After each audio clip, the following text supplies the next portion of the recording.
When I was a youngster, more than 65 years ago, I had simple needs. I needed to be scholarly in school, on my best behavior at home, and well-mannered when company came. As long as I took care of my chores and my bicycle, my simple life was assured. The local newspaper cost a nickel. I could get 3 candy bars for a dime at the old B&B cut rate, and a double feature at the Strand was 10 cents for kids my age. Comic books and Big Little books were also a dime in those days, and they sold in every store in the area. And oh yes, 10 cents bought a model airplane kit, complete, would you believe it, with a tube of glue. And that is what this story is all about. I had friends my age who also were hooked on things which could fly, as well as I was, and we all built models of various shapes and sizes. Airplanes of the 30s were all the craze, and I wanted to be a flyer when I grew up, but my eyes were bad. So for me, building a model that flew was a flight of fancy. And it still is. We're going to build a Curtiss SBC-3, first flown from a carrier in 1927. The first thing you must do while you're setting up is to cover your plans with wax paper. Now this prevents glued areas or overglued areas from sticking to the paper plans.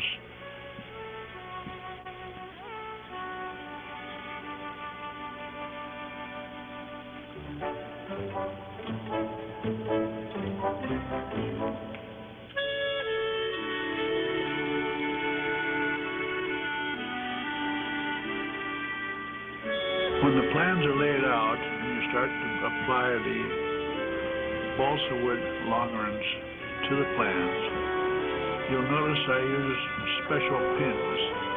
These are called T-pins, and you can buy them at hobby stores.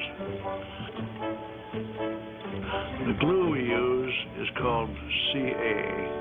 It is a brand new type of acrylonic glue. It will adhere balsa wood to balsa wood in 5 to 15 seconds. This drawing indicates where the 2 sides are put together and the spacers are put in between to form a box.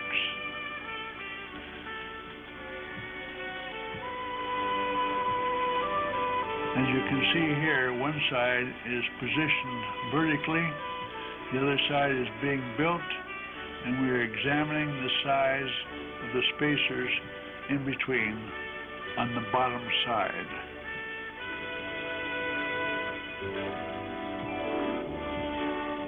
These are measured and cut off the diagram.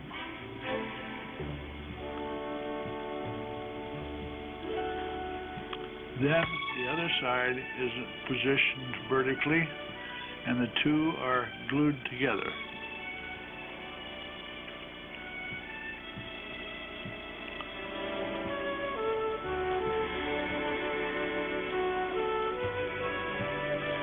This is a special glue in case you have a small gap in the construction.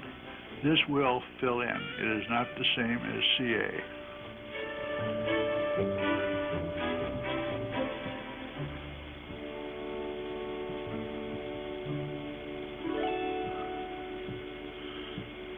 Now is where you see why you must have wax paper in order to pull the frame free.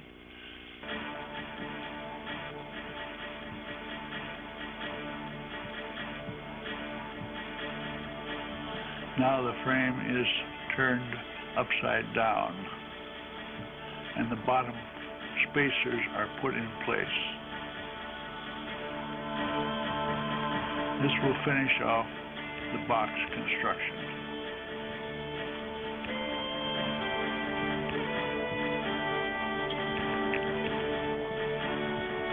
This is a picture of it as the formers are designed to be put in.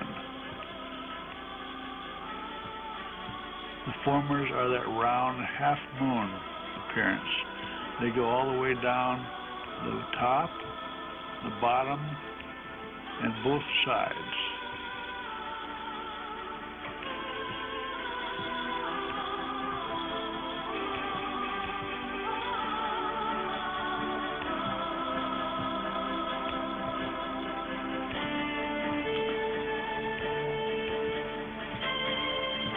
You can see how quickly this glue takes place. Very fast drying.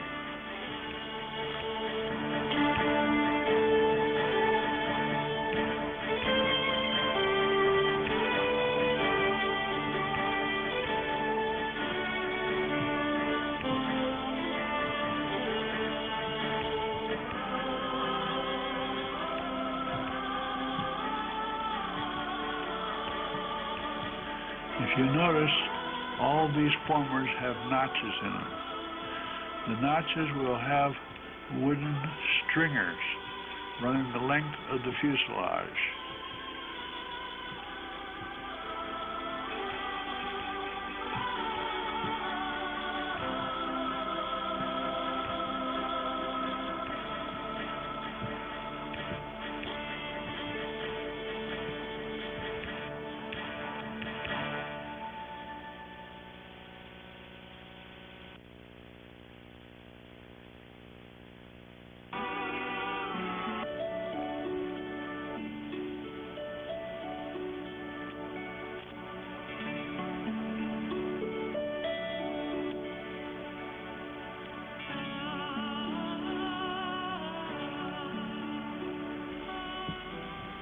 Examining the fuselage to make sure that it is straight and does not wander off one side or the other.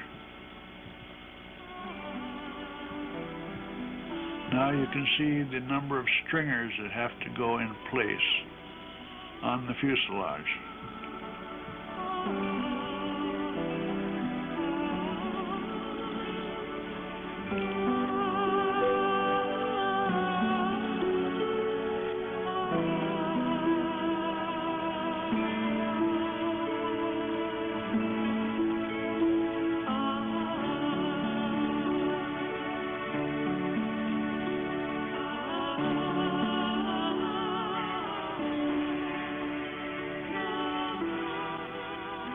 You will find that the different parts that go to make the model are laser cut nearly completely through and are detailed perfectly. The stringers are 1/16 square balsa wood and fit the notches in the half-moon formers, and when they are all in place, the model will have a cylindrical shape.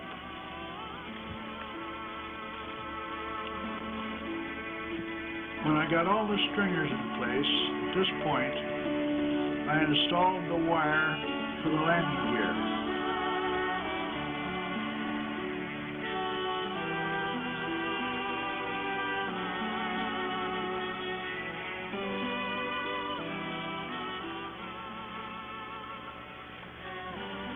I put the landing gear on because I wished to hold the body upright while I worked on the fuselage. I decided to plank the fuselage instead of just simply covering it.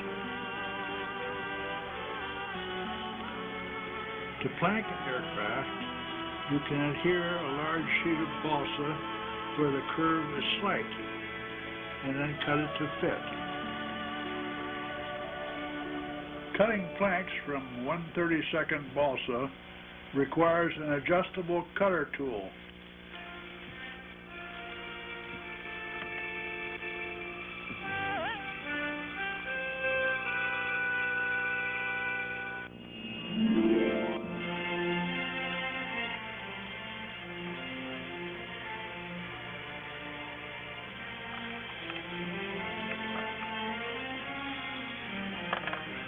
what I found out while I've been doing the work on planking the unit is that in grasping it, you can see the number of stringers that are broken out. My fingers break them out as I hold it. I was going to start sanding the other side, and I decided not to until I have balsa on each side.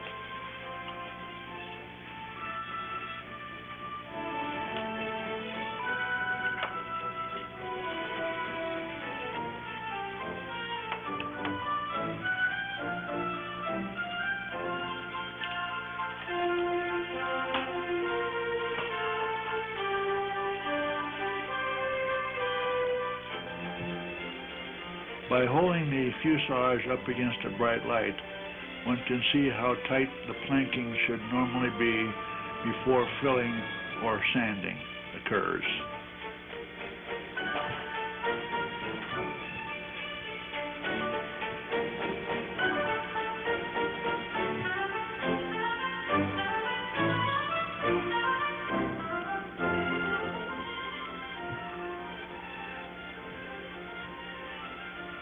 Cutting the individual pieces allows you to vary the width depending on what your need is.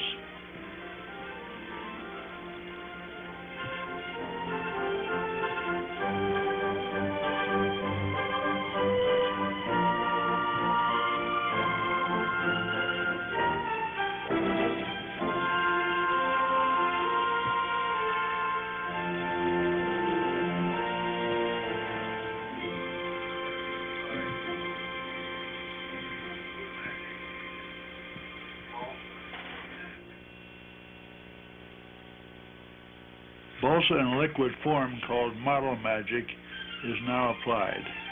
It doesn't require much more than a simple finger exercise, but this is where it begins to be filled in.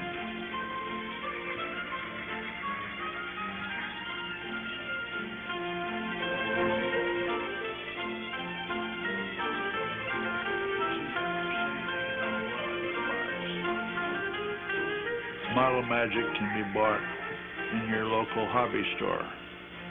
Next, we start on the horizontal stabilizer, elevator, vertical stabilizer, and rudder. In other words, the tail.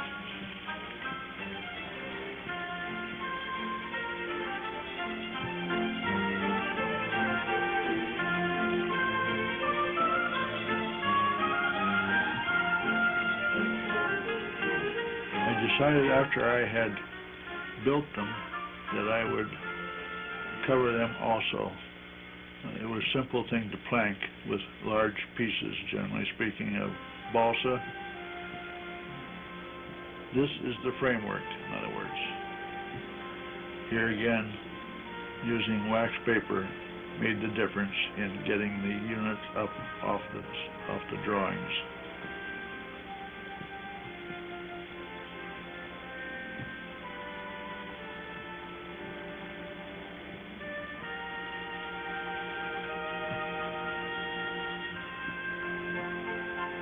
I covered them with 1/3/16 balsa wood. That is also what I made the planks out of for the fuselage. It's lightweight but sturdy.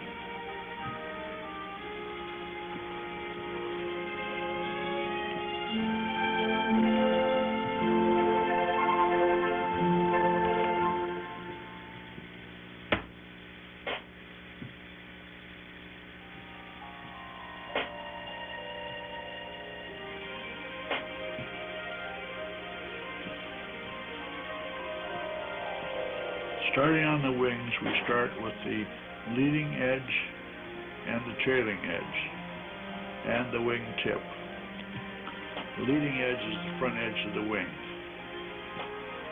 Then comes the main spar through the center, and then the wing ribs, which give form to the wings.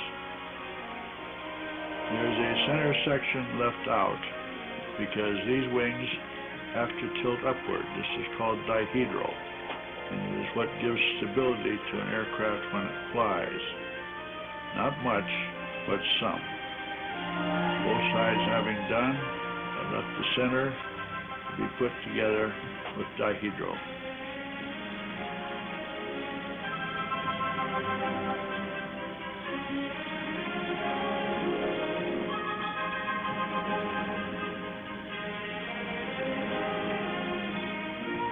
You can see where both wingtips are tipped up about 1.5 inches. Then we start working on the top wing in the same manner.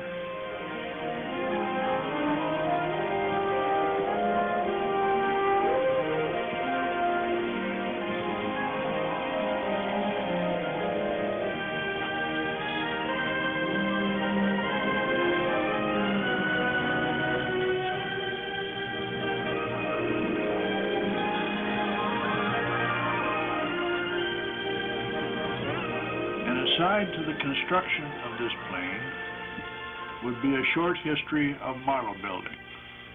When I was younger, the Bible of modeling was the publication of Model Airplane News. We read and traded copies to learn from. As I look about today, I see those youngsters grown older helping just a few youngsters build and fly planes. Model Airplane News has passed more than its 75th year in the publishing field. Getting back to the building of their ship here, I don't know if I mentioned it before or not, but this plane is called a Helldiver, and that was its real name in the Navy. The wings are finished now, so we have to take and sand them. Every piece, when it's finished, requires a great deal of sanding, even the flat pieces. Now, this is necessary, and also get rid of the grit after you're through. Then things will fit together.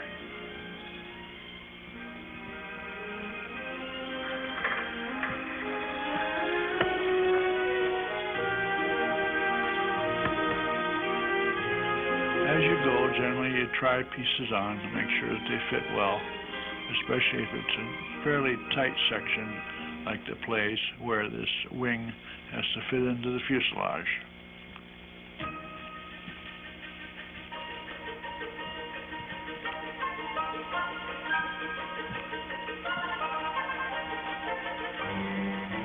It's almost like we never quit sanding and filling and finishing. On top of this, when we're through, will be the covering. Now, a word about the covering. It is a plastic unit, very lightweight and tough as nails, and it has a backing on it that has to be taken off. When the backing is taken off, then you'll find that the covering has a very slight touch of glue, which is initiated on the aircraft through heat. What we'll do is line up one straight edge on the wing rib, in this particular case, touch it with our heat unit on the one edge to make sure it is down. Then you start going around the perimeter, starting with the trailing edge on a wing and gluing down through heat this covering. Now what will happen is we get it down all the way around, and then you cut and trim it, make sure it's right, attach it to the wing ribs in the center with a touch of the iron, and then turn the heating unit on it, which blows pretty hot air. You got to keep your hands out of the way, onto the unit, and it shrinks it up. Now this is very similar to what happens on real aircraft. They have done that for years and years on real planes. The modelers have just taken it into their fancy to try and emulate it.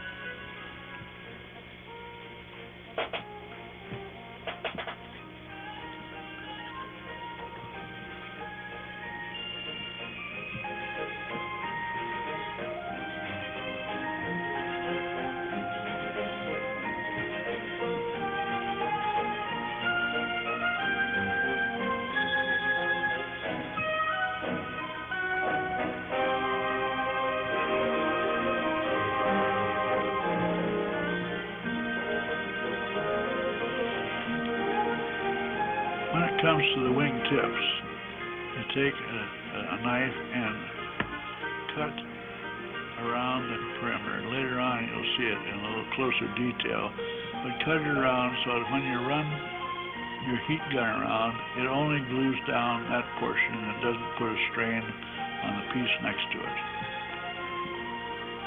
Here you see the covering being tightened. Now the decals for this particular aircraft are the kind which you cut them out and then you peel the backing off them also and glue them into place.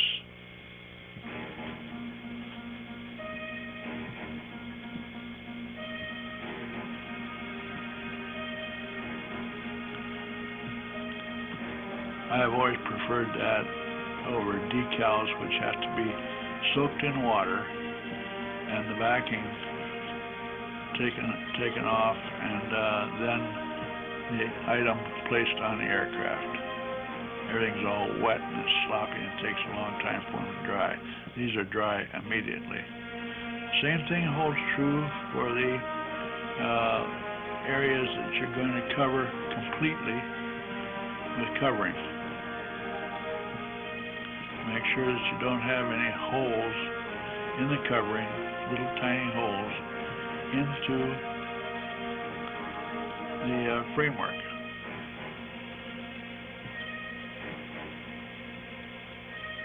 The lower wing has a different color than the top wing, and so we do it the same way. Put it down. Here you see things being cut so that when they're glued down with the heat gun, you can see how that does it in sections.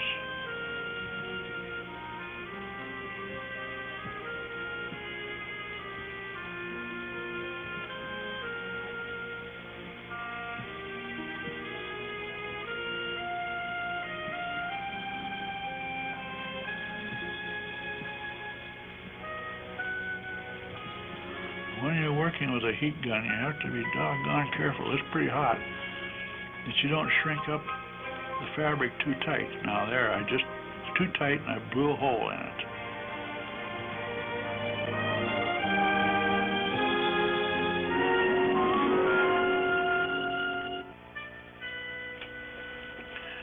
When you burn a hole in this type of covering, cut out the area around it, closest to the wood if possible, and put a patch over it, just touching the top of the covering with your hot rod.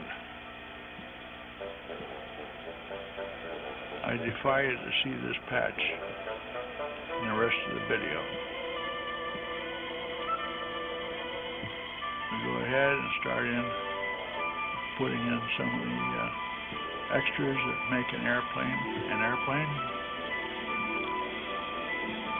You see the patch? You can't see it. And now we start covering the fuselage, which has been planked. The thing you have to be careful about when you put this on is that you don't trap air holes in the covering. It'll appear as bumps. You have to smooth it all out very carefully. And it works out. If you do have anything like that, you can always puncture the air hole with a pin and go over it with the hot rod again, and everything will be tickety-boo.